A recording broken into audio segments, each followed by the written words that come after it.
Aujourd'hui, quelques révisions sur les nombres. Comment lire et écrire des nombres entiers.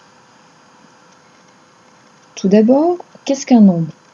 Un nombre est un moyen qui va nous permettre de représenter des grandeurs ou de désigner des quantités.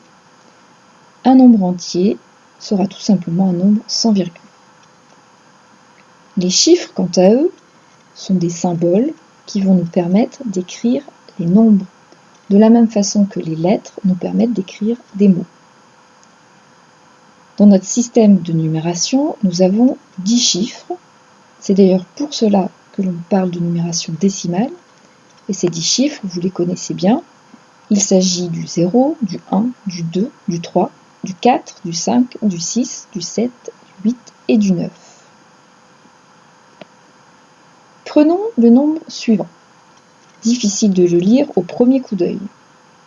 Du coup, pour faciliter la lecture, on va faire des paquets de 3 chiffres en partant de la droite.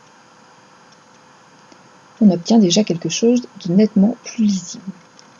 Chacun de ces paquets est ce que l'on appelle une classe. La classe la plus à droite est la classe des unités. La classe suivante est celle des milliers. Puis nous avons celle des millions. Et enfin, la classe des milliards.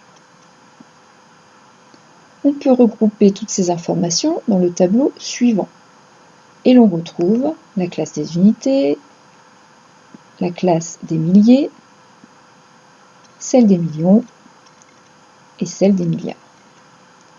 Si vous observez bien, pour chacune des classes, on a 3 colonnes. Une pour les unités, une autre pour les dizaines et la dernière pour les centaines. Retenez bien ce tableau, il vous sera fortement utile pour la suite.